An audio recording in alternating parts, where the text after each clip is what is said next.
Today we'll be doing beyond full employment equilibrium, or it is also called over employment equilibrium. This is also called over employment equilibrium. So it refers to a situation where aggregate demand is equal to AS beyond full employment level. Full employment reach करने के बाद जब AD is equal to AS हो जाता है, that is called full beyond full employment level. Since resources are already fully utilized, the burden is more on some factors of production.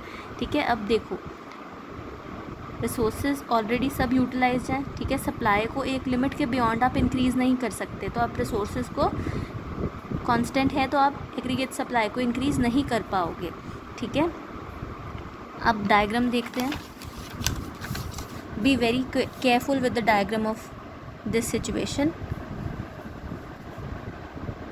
We will be plotting income, output, employment on x-axis, aggregate demand, aggregate supply on the y-axis. Alright, now this is your aggregate supply curve.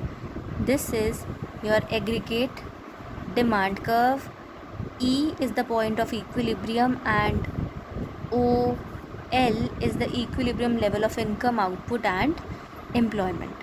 Okay, and this is your equilibrium at full employment level. ठीक है, यहाँ पे सारे resources जो हैं आपके वो equally utilized हैं, फुली यूटिलाइज्ड हैं. Okay, now you see beyond full का मतलब क्या होता है.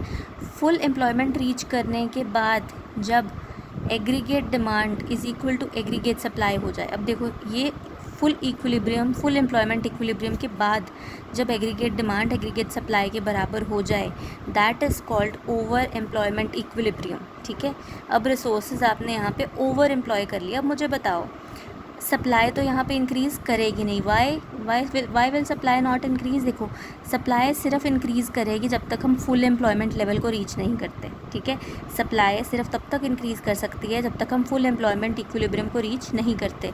अब because we have already reach the full employment level, अब इसके बाद सप्लाई इसके बियॉन्ड इंक्रीज़ नहीं कर सकती. ठीक है, तो जब सप्लाई नहीं इंक्रीज़ करेगी तो इनकम, आउटपुट, एम्प्लॉयमेंट भी इंक्रीज़ नहीं करेगा. सो हम लोग अब कुछ बच्चे क्या करेंगे, यहाँ पे लाइन ड्रॉ करेंगे एंड कहेंगे OL से OL1 हो गया आपका इक्विलिब्रियम, बट वो गलत हो जाएगा. ठीक है, आपको क्या करना है, आपको ये लाइन तो बनानी है, नीचे ड्रॉप करना है जो आपका फुल एम्प्लॉयमेंट पर है, बट ओवर एम्प्लॉयमेंट इक्विलिब्रियम से आपको नीचे नहीं लाइन ड्रॉप करनी.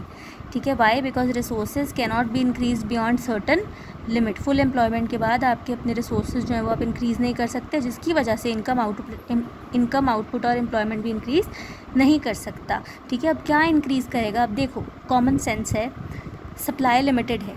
ठीक है, किसी भी चीज़ की जो सप्लाई है वो लिमिटेड है.